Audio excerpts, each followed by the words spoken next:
ছেলেটার নাম হলো আব্দুল্লাহ। ওই সকালবেলা পেশাব করে যায় গেলে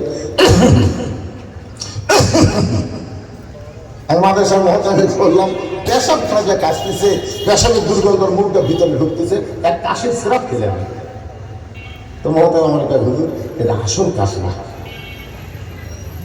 আসল কাশ নেই, কি কাজ এবার হোক। ও যখন পানি খরচ করে বাড়িল, কে রে আব্দুল্লাহ কাশিস করে? হুজুর, ওই ব্যক্তির কবরে সবচেয়ে বেশি আদব হবে যে পেশাব থেকে পবিত্র হয় না।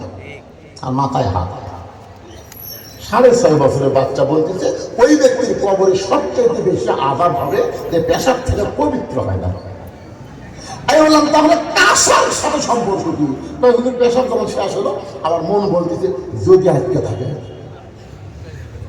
লনের মধ্যে, যদি ওরা ওর নাম তো মহাব দেখেন ভদ্র কি, আর হকে প্রাইমারিটা কি করি আল্লাহ ভালো করে, নাম তো লনের মধ্যে যদি কিছু আটকা থাকে, আমি লোকটা থেকে সামান্য বার হয়েছে, আমার মনে হয় আরো আছে, আর একবার কাজ দিয়েছি আর বাড়াই, আমি পানি খরচ করলাম।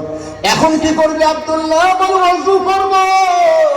কেন অজু করবে বলে? হুজুর আপনি জানেন না আমরা আল্লাহর কোরআন পড়ি, এই কোরআন ধরতে গেলে নিজের শরীর পবিত্র রাখতে হয়।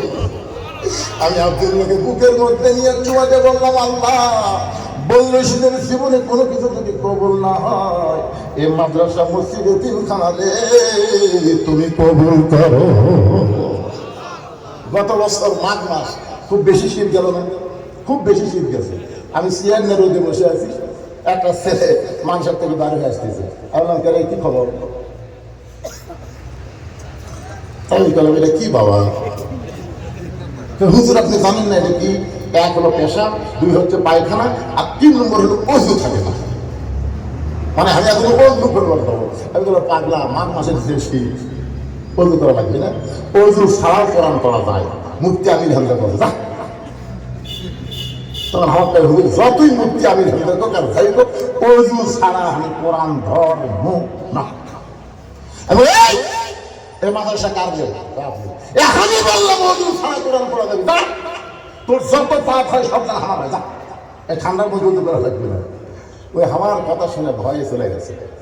আমি চিন্তা করলাম ওই তো ঢুকলো, এখন যাই দেখি দেখি কোরআন ধরছে দেখি, আমি জানলাম সাথে তাকে দেখি ওইখানে ঘরের এই যে দরজার ফাঁকর থেকে দেখতেছে, আমি সিয়ার থেকে উঠছি না আসি, উঠছি না আসি, যে আমার ওটা দেখছে আবার বাড়াছে, আবার বাড়াতে কি রে চোখ না পড়লাম বলবো সারা কোরআন পড়া যাবি। ওই মালিক পয়সা বলে হুজুর আপনি আমাকে গাড়ি করে দেন, আমাদের সাথে আল্লাহ কোরআন ধরবো না। তখন বুঝবার বলছে এই বাচ্চারা এই কোরআনের সঙ্গে এমন সম্পর্ক করেছে, এত কষ্টের মধ্যেও তারা তাহাজ্জুদের নামাজ পড়ে, তারা শেষ রাতে উঠে ওযু করে ফজরের নামাজ জামাতের সঙ্গে আদায় করে।